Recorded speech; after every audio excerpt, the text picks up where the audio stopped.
aggressive interview techniques to help ensure a successful interview. So let's get right into it. The one thing that will cause you to fail the interview every time is not being prepared to answer questions based on core position competencies. I know. You're saying, Gail, what are you talking about? What are core position competencies? Core position competencies are the skills necessary to do the job and a congruency with what you love about the position. I'm going to explain this in just a moment. I mentioned that most often people prepare for their interview based on their resume, and for a long time, interviewers followed the resume. The interviewer would start with the most recent position, ask questions about responsibilities and successes, and then move on to the next position, and so on. This type of interview was led by the candidate instead of the interviewer, because the candidate knew right where the interview was going. And consequently, this means that the candidate was in control of the interview.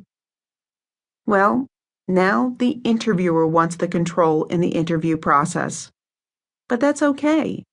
Give them the control. But it doesn't mean we can't be prepared. So let's break down the process into 5 easy steps. Step 1 is to be comfortable with your resume. Just because the interviewer doesn't necessarily follow the resume doesn't mean you don't need to be prepared with questions regarding the resume. Of course, you must be able to discuss the responsibilities performed on previous jobs, successes and accomplishments, as well as reasons for leaving a job. And don't forget to be ready to share any holes in the resume, timeframes for which you didn't work. The resume is a great start, but you must practice your interview outside the resume. And this is where you review the initial ad. Step 2 is to analyze the ad. This is where you're looking for the core position competencies.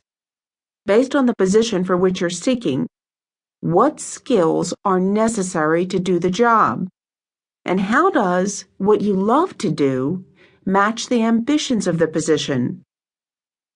Let's look at these individually. First, the skills necessary to do a job.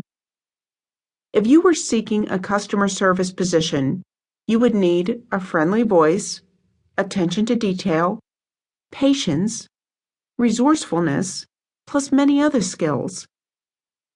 If it were a management position, your skills might include being a good leader, being revenue-focused, a visionary, having the ability to manage conflict situations, a good planner, assertive, and as a sales representative, your skills might include comfort in the sales process, ability to close, ability to handle objections, ability to cold call or network.